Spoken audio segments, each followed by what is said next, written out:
Okay, Mildred, I can do this. Oh, oh, oh, oh, oh. Okay, okay, okay. Don't lose the hat, Mildred. Okay, here I go. Whoa.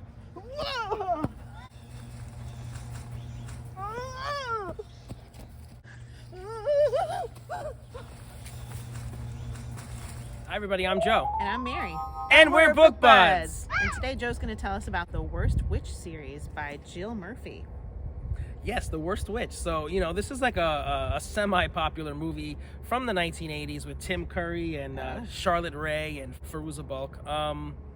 It had kind of like a cult following, and it's like a B movie. It's really funny. But it was like one of those movies that was always on, and I kind of like the fantasy stuff, so I always watched it, and it's just pretty funny. So I didn't know at the time that it was based off of these books. I think the first one was written in the 70s, and there's some new life that's being breathed into this series because there's a Netflix show about it. Aha, so that's what inspired all this. Yeah. Okay. So I was watching the show, and the show's pretty cute. It's it's on Netflix. It's a cute show. It's for like younger kids, whatever. But like season 3 or 4, the main actress who plays the main character left, and they covered it up by saying that like a spell went wrong and her physical appearance was changed forever. Oh my goodness. And I was just like, all right, I'm out. I mean, that's kind of cute. It's a cool little cover up, but it worked well into the story. But I was like, no, I liked her. But whatever. Yeah, that's whatever. a shame. Yeah. All right, so like this is middle grade March, so I figured, I was trying to clean out my shelves, so I was looking through my books at home, and I'm like, what do I want to do? Like, I want to like get rid of some books. So I read all 7 of these in middle grade March because now I can get rid of 7 books. I'm going to pass them on to some people that I know, Awesome. Some kids that I know, and they're cute. They're like for probably ages like 8, 9, 10. Okay, so they're a little young. Yeah. The words are like pretty big, like there's a lot of them on the page, but they're big enough that I'd say like a 2nd grader, 3rd grader would be very comfortable reading that font. Exactly, yes. And the words look easy. Okay. Cool. And some are shorter than others. Like this is like probably the shortest, but then some are like almost 200 pages. I can read them in 45 minutes, and it's just for fun, for nostalgia, and whatever. Yeah. Yeah, so now we can go through some of these books here. Why was I crashing into all the bushes for our scene today?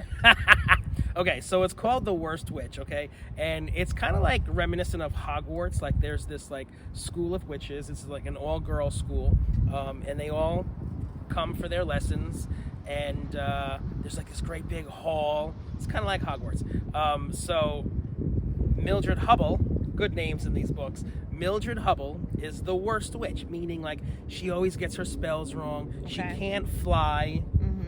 They have like regulation black cats that they give out to all the students. There were none left, so she got the tabby cat. Ah, okay.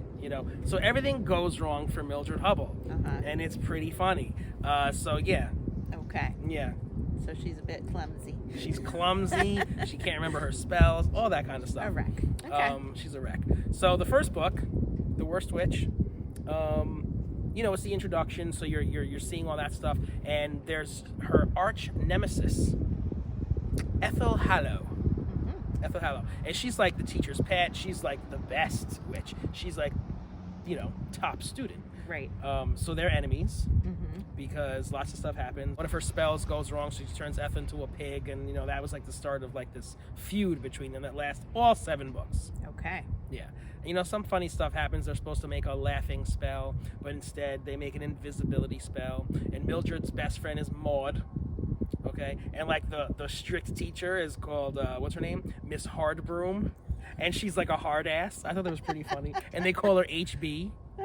And she's like scary and like, comes and like gives them all detention or whatever. Okay. So in this book, this is fun.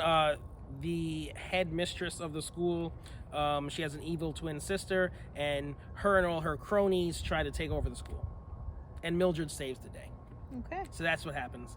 So like that's like kind of why this book is good for that age, because it shows her struggles, but at the end of the day, she always saves the day. So that's kind of what happens throughout the series. So she saves them all. She saves the world. Of course. It's like that kind of a thing. That's nice. Yeah, it's cute. All right, so this is a really fun series. I'm not going to go through each and every book, but I will tell you my favorite book is the fourth one, The Worst Witch at Sea. And this is fun. They go on like an adventure on a boat, and she doesn't want to leave her cat behind, Mildred, so she kind of like stows her away and brings her anyway. And like things happen, and Miss Hardbroom winds up getting like knocked out on the boat in the middle of the night and like drifts off to sea, and like what's gonna happen to Miss Hardbroom? And of course Mildred comes and saves the day, and there's like a whole big adventure. Sounds cute. And this is one of the longer ones, so it was a little bit more lengthy, so more details. It's too bad my kids missed these. I like the font. I like the story. It seems like a fun one that would be easy to get into for a kid. Yeah, they're good ones. Yeah, so let us know if your kids have read this, or if maybe you're gonna pick this for your kids to pick up and give a try. And if you're enjoying Book Buds, give us a thumbs up. And share us with your friends. And subscribe to our channel. Book Book Buds! I love my Book Buds. Thanks for watching. Be sure to subscribe. Whoa. Okay. Was that good? That was so good. Crashing into the tree. I'll do it again. Are you okay? You're really taking this very seriously. I was like, well, what would Joe do?